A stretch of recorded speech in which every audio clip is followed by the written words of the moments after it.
মধ্যরাতের আগুনে পুড়েছে সচিবালয়ের ৭ নম্বর ভবন।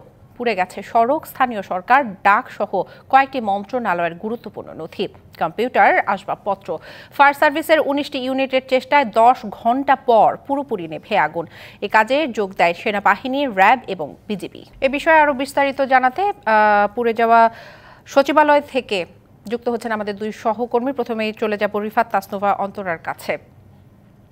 রিফাত, পুড়ে যাওয়া ধ্বংসস্তূপ সরিয়ে নিয়ে যাওয়ার কাজ কত দূর এগোলো এবং তদন্ত কমিটিতে কারা কারা থাকছে, এই বিষয়ে কোনো কিছু জানতে পেরেছেন কিনা আমাদের জানাবেন। জি দিশা, আমি ঠিক এই মুহূর্তে প্রশাসনের যে প্রাণকেন্দ্র বলা হয়ে থাকে সচিবালয় ৫ নম্বর গেটে অবস্থান করছি এবং আপনি জানেন যে ভবনটিতে আগুন লেগেছে অর্থাৎ ৭ নম্বর ভবন, সেই ভবনটি মূল ফটকের দিকে। আজকে সকালে একটু বলে নেই, তার আগে তদন্তের বিষয়টি আমি আসবো, কিন্তু তার আগে একটু বলে নেই, সকালে যখন কর্মকর্তারা আসেন তখন তাদেরকে কঠিন জেরার মুখে পড়তে হয় এবং এখন ভেতরে ডাম্পিং এর কাজ চলছে। এবং এটাও জানিয়ে রাখি, উপদেষ্টারা অনেকেই কিন্তু এসেছিলেন, কিন্তু তারা এখন চলে যাচ্ছেন যমুনায়, একে একে তারা যাচ্ছেন সেখানে, হয়তো প্রধান উপদেষ্টার সাথে তারা বসবেন এই বিষয়টি নিয়ে। এবং এখানে যারা কর্মকর্তারা এসেছেন কিছুক্ষণ আগে তারা অনেকজন ভেতর থেকে বেরিয়ে গেছেন। এখানে কড়া নিরাপত্তা, প্রত্যেকটি ফটকে অর্থাৎ 5টি ফটকেই কড়া নিরাপত্তার কারণে সাংবাদিকরা ভেতরে প্রবেশ করতে পারেননি বা তাদেরকে ভেতরে প্রবেশ করতে দেয়া হয়নি।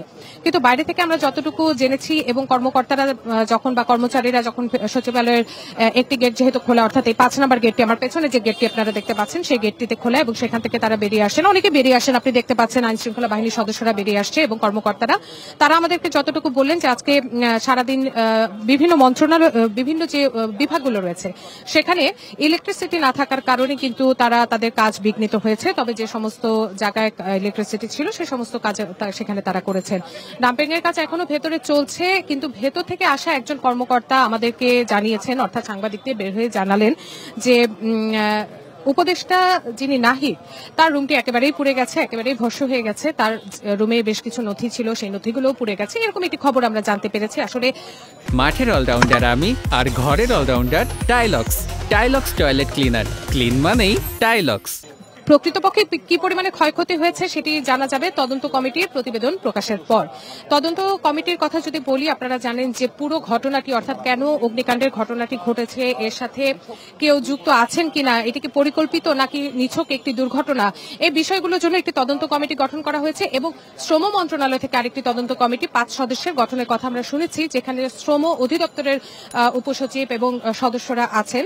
সেটা মূলত শ্রম অধিদপ্তরের কি পরিমাণ, অর্থাৎ শ্রম মন্ত্রণালয়ে এখানে যে ভবনটি রয়েছে সেখানে কি পরিমাণ ক্ষয়ক্ষতি রয়েছে, সেখানে কি পরিমাণ আসবাবপত্র, নথি কিংবা কি ধরনের ক্ষয়ক্ষতি রয়েছে, সেই বিষয়গুলো তদন্তের জন্য একটি কমিটি গঠন করা হয়েছে এবং দুটো কমিটিকে বলা হয়েছে, এই দুটো কমিটি কিন্তু আগামী 7 দিনের মধ্যে তাদের প্রতিবেদন। বিস্তারিত জানানোর জন্য ধন্যবাদ আপনাকে। আমরা চলে যেতে চাই, আমাদের আরেক সহকর্মী বিজন কুমার দাস আছেন 1 নম্বর গেটে।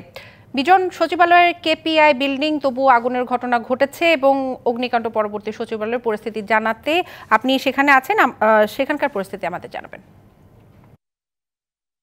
দেখুন, আমরা বেশ দুপুরের পর থেকে আমরা এখানে অবস্থান করছি। আমরা দেখছি কিছুক্ষণ আগে 2জন উপদেষ্টা বের হয়ে গেছেন। আমরা যতটি জানতে পেরেছি যে এখানে যে আসিফ মাহমুদ, সজীব ভুইয়া, শারমিন মুর্শিদ এবং সাকাউত সাহেব সহ 5 জন উপদেষ্টা তারা দুপুরের পর থেকে তারা ভিতরে ছিলেন। কিছুক্ষণ আগে তারা একে একে 2জন বের হয়ে গেছেন, তার মানে আরও 2-3 জন উপদেষ্টা ভিতরে আছেন। এবং বিভিন্ন সেক্টরের যে আইনশৃঙ্খলা বাহিনী, র্যাব, পুলিশ এবং ফায়ার সার্ভিসের ঊর্ধ্বতন কর্মকর্তা তারাও ভিতরে আছেন। আমি যতটুকু জানতে পেরেছি যে এখানে যে 7 সদস্যের যে কমিটি, তদন্ত কমিটি গঠন করা হয়েছে, তারা এখনো পর্যন্ত কাজ শুরু করেনি। কিছুক্ষণ আগে আমার একজন পত্রিকা সহকর্মী তিনি ভিতরে প্রবেশ করতে পেরেছিলেন, তার সাথে কথা হয়েছে। তিনি যে ক্ষতিগ্রস্ত ভবনটি 7 নম্বর ভবন, সেখানে উনি প্রবেশ করতে চেয়েছিলেন নিজের সরজমিন দেখার জন্য, কিন্তু তাকে প্রবেশ করতে দেওয়া হয়নি। যে আইনশৃঙ্খলা বাহিনী তাদের নিয়ন্ত্রণে রয়েছে ভবনটি, যেহেতু তদন্ত কমিটি এখনও কাজ শুরু করেনি সেই কারণে কাউকে ভিতরে প্রবেশ করতে দেওয়া হচ্ছে না। আর উপদেষ্টারা যারা ভিতরে ঢুকেছেন তারা তাদের মতো করে কথা বলেছেন, তাদের মন্ত্রণালয়ে কথা বলেছেন এই ব্যাপারে। আমরা আরেকটি তথ্য জানছিলাম দুপুরের পর থেকে যে প্রধান উপদেষ্টা সরেজমিন পরিদর্শনে আসতে পারেন। এই ব্যাপারে আসলে আমি যে এখানে তাদের যে মন্ত্রণালয় রয়েছে, যে সচিব মহোদয়রা রয়েছে, মিডিয়া সচিব, তাদের সাথে জানতেছি, তারা বলছেন যে তাদের কাছে এমন কোনো তথ্য নেই, তার মানে প্রধান উপদেষ্টা এখানে আসছেন না। আর যেমনটি বলছিলেন, এখানে অলরেডি আর কিছুক্ষণ পরে অফিস শেষ হয়ে যাবে। শুধু 7 নম্বর ভবনটি ছাড়া অন্যান্য যে ভবনটি, মোট 12টি ভবন রয়েছে, একটি নতুন ভবন, আরও যে 11টি ভবন, সেই ভবনে যারা কাজ করেছেন তারা কাজ শেষ করে তারা চলে যাচ্ছেন।